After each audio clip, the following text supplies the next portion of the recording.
Hello guys, السلام علیکم and welcome to Urdu زمین۔ اس دنیا میں ہزاروں قسم کے لوگ رہتے ہیں، ہر کسی کے اپنے مذہب اور طور طریقے ہوتے ہیں، مگر کسی کے طور طریقے بے حیائی کی حد عبور کر لیتے ہیں۔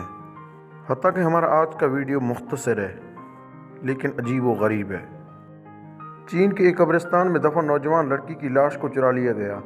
شک ہے کہ یہ لاش بھوت شادی کے لیے چرائی گئی ہے۔ بھوت شادی ایسی شادی ہوتی ہے جس میں ایک یا دو فریقین منتفق ہوں۔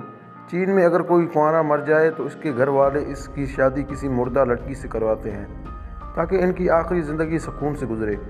یہ شادی لڑکے یا لڑکی کی شادی سے پہلے اچانک مرنے پر کی جاتی ہے۔ 2015 میں بھوت شادی کے لیے چین کے صوبے شنسی کے ایک گاؤں سے ریکارڈ 14 لڑکیوں کی لاشیں چرائی گئی ہیں۔ اب شمالی چین کے ایک گاؤں کی خاندان کا خیال ہے کہ ان کی 18 سالہ بیٹی کی لاش بھی بھوت شادی کے لیے چرائی گئی ہے۔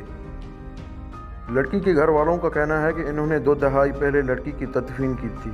ان کا کہنا ہے کہ انہوں نے تابوت میں کوئی قیمتی چیز بھی نہیں رکھی تھی۔ کھدی ہوئی قبر کے پاس ایک دستانہ ملا ہے جو ممکنہ طور پر چور کا ہو سکتا ہے۔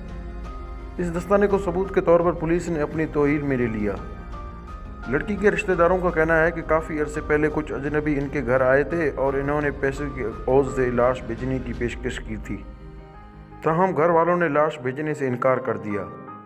چین میں اگست سن 2006 کو مردوں کی خرید و فروخت پر پابندی عائد کر دی گئی تھی۔ اس کی خلاف ورزی کرنے والوں کو 3 سال جیل ہو سکتی ہے۔ چین کے کئی علاقوں میں یہ کاروبار عام ہے کہ قبروں سے لڑکیوں کی لاش نکال کر بھوت شادی کی جاتی ہے۔ حتیٰ کہ چین حکومت نے اس پر پابندی لگا دی ہے لیکن کئی لوگ باز نہیں آ رہے ہیں۔